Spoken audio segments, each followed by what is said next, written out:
大家回到 Gina TV。有学过雾眉的小天使们写信问我说：“老师，我到底要怎么样才可以做出一个漂亮的韩式半永久雾眉呢？”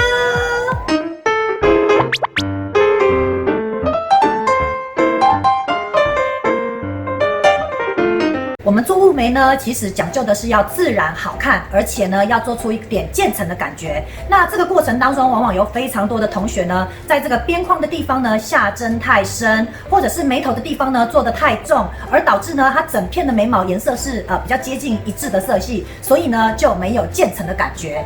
那以下呢我帮大家整理了5点，帮助大家改善你做雾眉的一些小细节哦。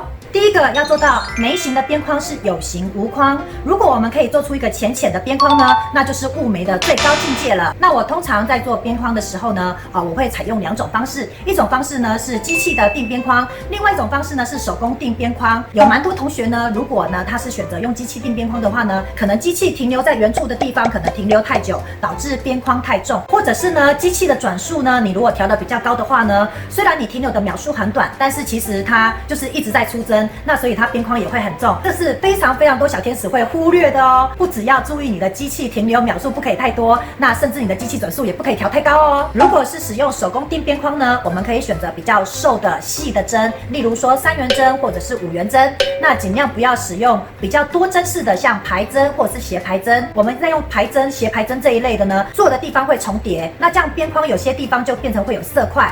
反之，我们如果使用比较细的针呢，我们其实比较好在露白的地方把漏洞给补起来，慢慢轻轻的堆叠呢，边框会比较细致哦。第2点，不要反复走针过多。我们如果在做雾眉的时候呢，第一次铺面的时候，我们可能尽量要平均的铺面。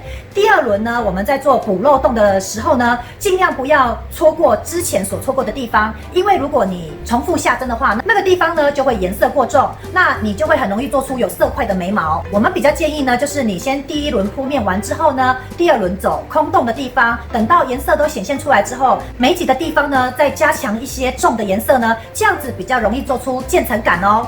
还有走针过多的话呢，其实比较容易让皮创变大，这样子比较容易会有结痂的雾眉出现哦。第3个呢，我会顺着毛流来做点刺，例如说我们的毛流啊，如果后面的眉毛我们是长这样，那我就会用这个点刺的方式，轻轻的点，然后呢，这个力道一定要是平均的，最上面和最下面的边框的时候呢，下手要再轻一点点。第4个，注意我们的手法，避免走空针，因为如果我们一直走空针的话呢，我们的皮肤会变成红红的。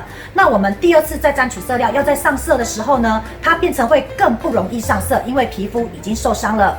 那皮肤如果受伤的话呢，其实受伤的程度越大，就越有可能是结痂雾眉。等一下，那什么是走空针？走空针就是我刚刚没有讲吗？我可能刚刚讲太快了。走空针的意思呢，就是可能你没有沾取色料，或者是没有色料的状况之下，一直戳人家的皮肤，这叫走空针。那我平常呢，如果沾一下色乳，大概会戳7到10下，我就会再沾1次色乳哦。我好像把我的教学秘诀好像都讲出来了。没关系啊，管他的。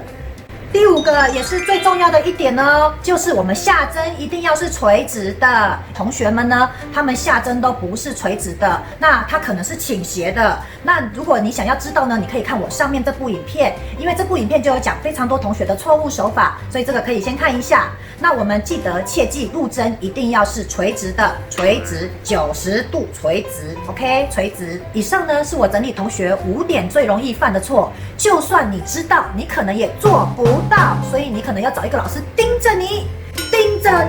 希望我今天的分享对你是有帮助的哦。Gina TV，我们下回见，拜。